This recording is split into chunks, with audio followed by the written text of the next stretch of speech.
Buenas noches, comunidad. Antes que nada, primero quiero ofrecerles una disculpa. Ha pasado bastante tiempo desde que escribí aquí por última vez. Ese tiempo también lo tomé para recabar un poco de información con algunos tíos, sobre todo con los primos mayores. Sé que lo habrán notado. Mi relato se queda corto en explicar muchas cosas.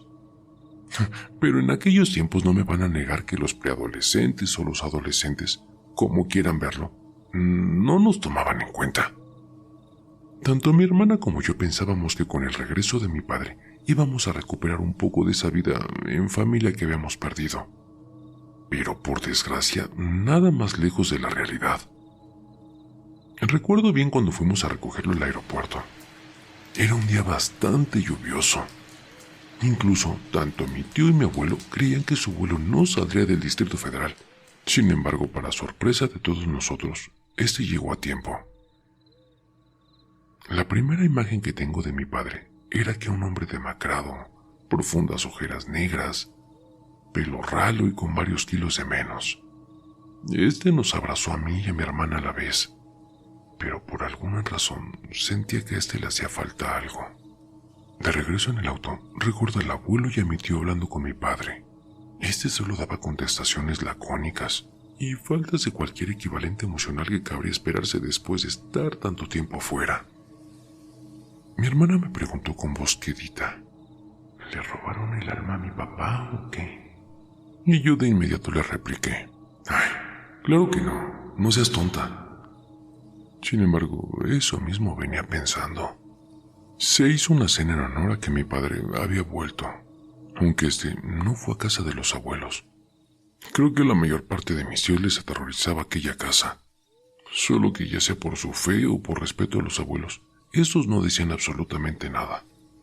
Al final de la velada, el tío con el que nos habíamos quedado le ofreció a mi padre que tanto él como nosotros nos quedáramos con él. Incluso ya tenían las habitaciones de los huéspedes listos. Era para el tiempo que nosotros quisiéramos. Es más, incluso me parece haber escuchado a mi tío decir la palabra indefinidamente.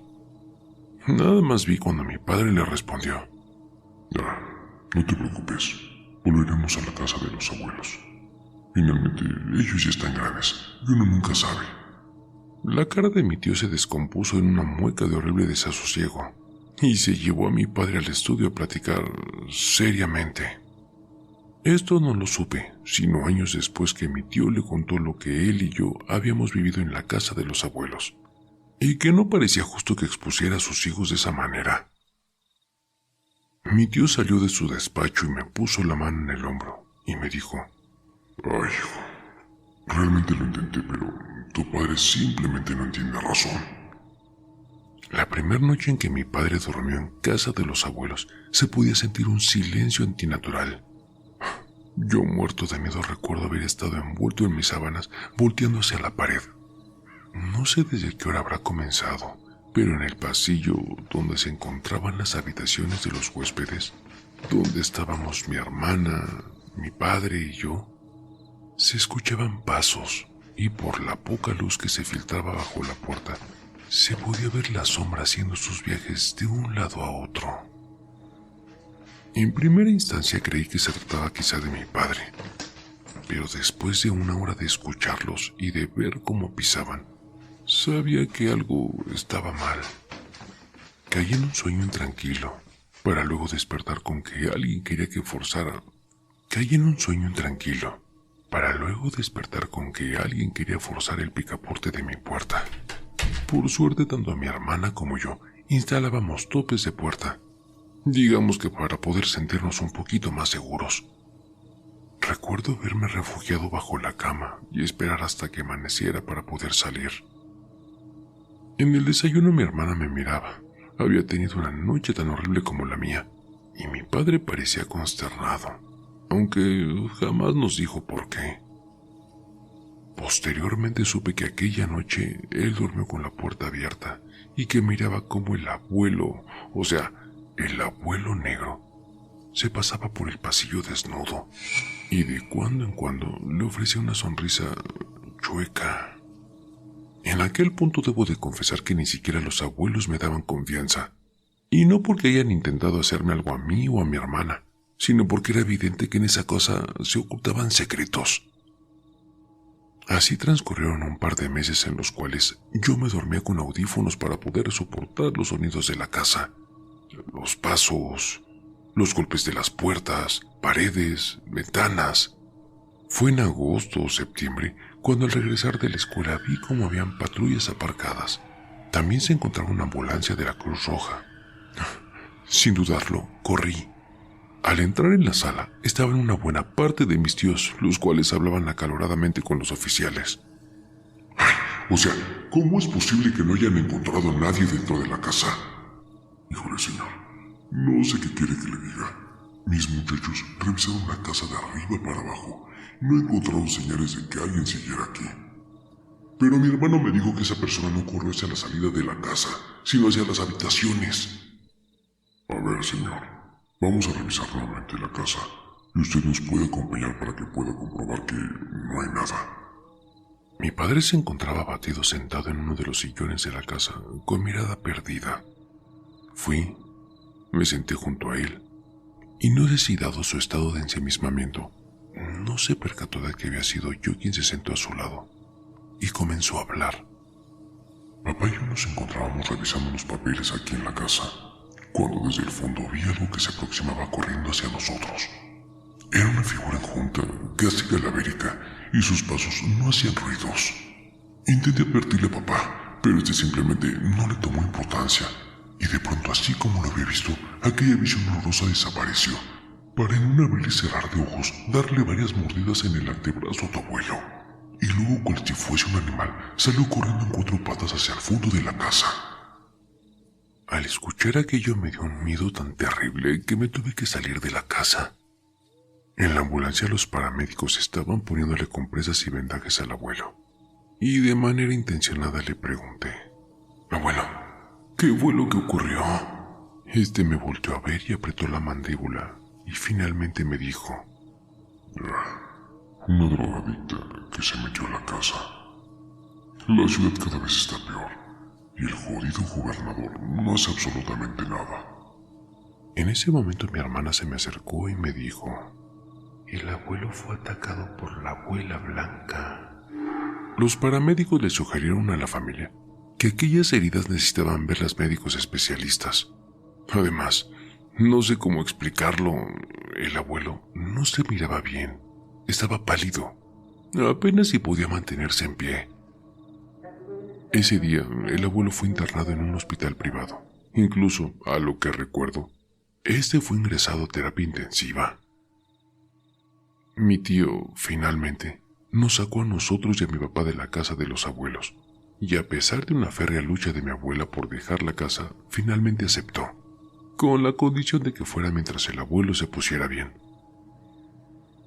Años después, por boca de mi tío, supe que aquella noche la abuela se había escapado de su casa para ir a su casa antigua. Mi tío reunió a todos los hermanos, incluyendo a mi papá, para ir a buscarla, porque tenían una buena idea de dónde se encontraba. Encontraron a la abuela muerta en una habitación del área prohibida. Supuestamente había algunas velas acomodadas en un patrón.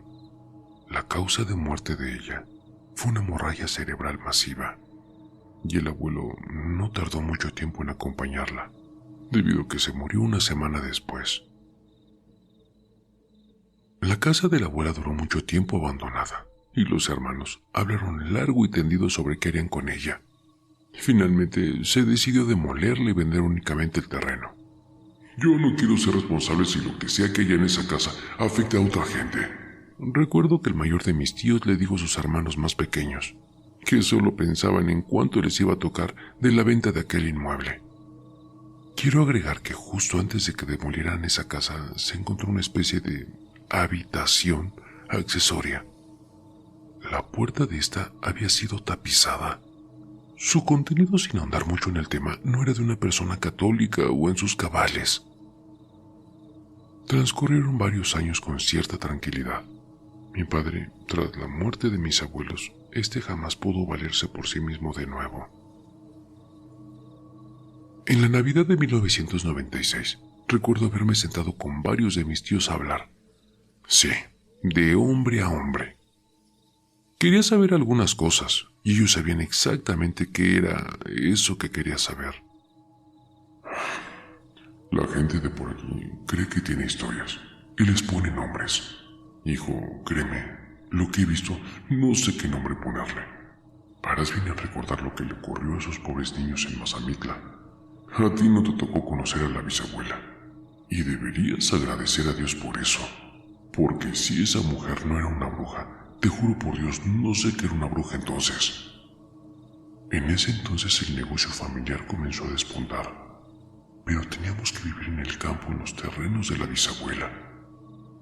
Tu mamá, si me puedes creer, no tuvo familia. Fue encontrada en el bosque por un amigo de la familia. La bisabuela la llamaba Diabru, o a veces hija del bosque, y decían que al rescatarla habían cometido el peor de los errores.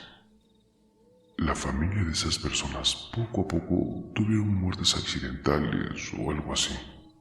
Ciertamente para mí, todo eso era superstición. Para mí la única bruja que existía era la bisabuela y al parecer, mamá también. Solo dijo aquello y soltó una risa cansada. Buenas noches, comunidad.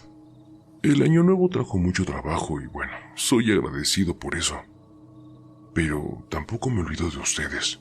Leo todos sus comentarios y para todos a quienes envían bendiciones a mi familia, se los agradezco muchísimo. Ciertamente a muchos no les contesto sus preguntas porque realmente no tengo muchas respuestas y por desgracia, al menos desde mi experiencia, la vida no siempre te otorga las experiencias necesarias y uno tiene que aprender a vivir con este tipo de dudas. Me han pedido que les relate la experiencia de Mazamitla y debo de agregar que ya la tenía escrita. Pero dado que solo era mi experiencia, decidí preguntarle a uno de mis primos, que él estuvo envuelto en toda esta terrible experiencia también. Y no es como que no nos hubiera contado, pero eso son poco menos de 30 años, y pues obviamente los recuerdos se van tornando opacos. A ver, mi primo, al que llamaremos Joaquín, era hijo de mi tío Joaquín, uno de los hermanos de mi papá.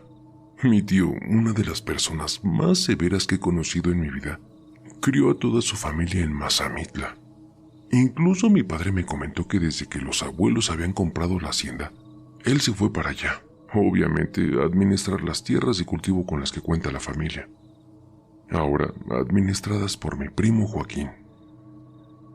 Mi tío, a pesar de esos hombres recios de campo, o al menos da esa impresión, era un hombre sumamente supersticioso, y aunque suene contradictorio, este parecía tener una especie de recelo en la religión en general. Bueno, a tal grado que en la hacienda estaban prohibidos cualquier ícono o afiche religioso. Quizá ese recelo se debía a la difícil vida que le había tocado a él, y no solo por el hecho de haber crecido con la bisabuela, sino porque creo que perdió a su primer familia completa en un accidente automovilístico.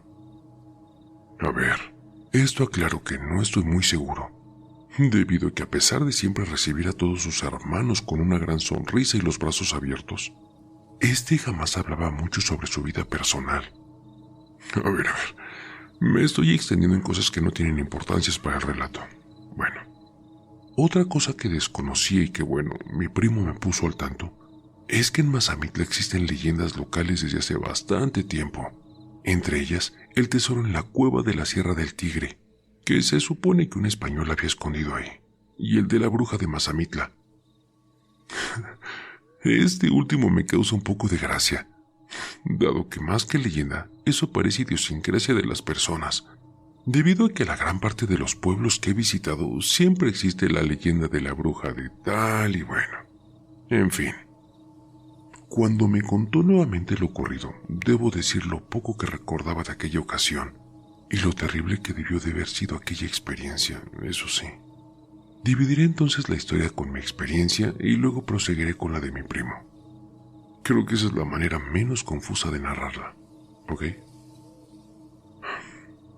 En un frío y lluvioso noviembre del 89, mi familia consideró que la familia entera necesitaba un descanso, después de los sucesos ocurridos con Raúl y el comportamiento errático de mi madre.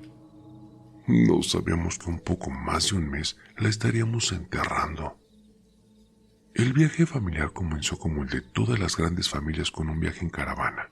Y debo decir que tanto a mi padre y mis tíos se miraban más entusiasmados que ciertamente mi hermana, yo y todos mis primos. El viaje en carretera fue bastante lento y cansado, sobre todo por una molesta llovizna que ralentizaba nuestro avance. En el camino una tía se le reventó un neumático y casi se sale de la carretera. Sin embargo, esta pudo controlar, y tanto el vehículo como el incidente solo terminó en un susto. Aún recuerdo la gran caravana parada en el acotamiento de la carretera, mientras la abuela decía constantemente que todo aquel viaje era una pésima idea. Incluso se ofreció a pagarnos a todos vacaciones a donde quisiéramos, pero que no fuéramos a Mazamitla. Aquella reacción me parecía desmesurada. Recuerdo haber estado parado a la orilla de la carretera mientras la abuela peleaba con sus hijos, cuando mi primo Luis, que aún usaba andadera para caminar, me dijo: La abuela ciertamente cada año que pasa me parece más loca. Siempre que venimos a Mazamitla se pone así, aunque creo que es la primera vez que les toca verla. Bueno, ¿y tú cuál crees que sea la razón?, le pregunté a Luis, intrigado. Solo que al ver el rostro de mi abuela era como estar viendo una persona que había perdido el juicio. Pues no se lleva bien con el tío Joaquín. Además, siempre discute porque el tío no permite nada remotamente religioso en la casa. Manches, pero si el tío Joaquín es buena persona, le volví a replicar. No, por supuesto, claro que lo es, pero... Y en aquel momento hizo una pausa bastante larga, y finalmente decidió no compartir con aquello que estaba guardando. Olvídalo. El tío es buena persona. Solo ha tenido una vida difícil. La situación se puso tan cómica. Ya en estos tiempos así puedo verlo. 2 de mis tíos tuvieron que agarrar a mi abuela como costal de papa y meterla a la fuerza a la camioneta de mi abuelo, donde uno de mis tíos médico le administró algo que la sedó. Pero bueno, en ese preciso momento aquella imagen me impresionó bastante. Todos en esta familia estamos locos, ¿no?, le dije a mi hermana para intentar ocultar mi temor. Pero ella, que aún seguía en una fase de duelo, me respondió: no te reirás cuando eso venga por nosotros. Aquello me dejó helado, y aunque la mayor parte de las veces he querido darle significado de que no me reiré cuando la locura venga por nosotros, quizá ella se refería a los demonios de Raúl. El viaje reinició sin mayores contratiempos, y así hasta que llegamos a Mazamitla. Al llegar a la hacienda del tío Joaquín, la tía Ofelia y sus 3 hijos ya nos estaban esperando para darnos la bienvenida a la familia.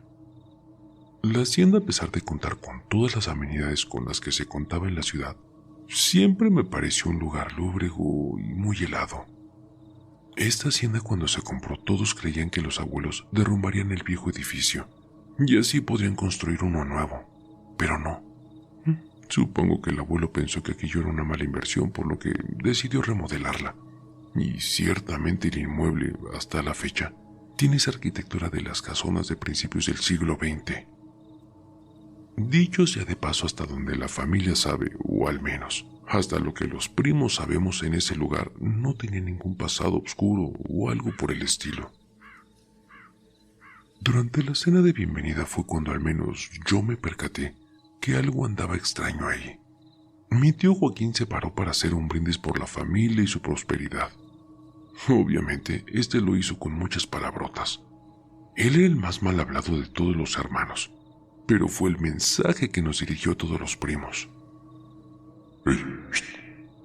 A ver, miren, chiquillos cabrones, no los quiero ver jugando en el extremo de la hacienda que colinda con el bosque, ¿ok?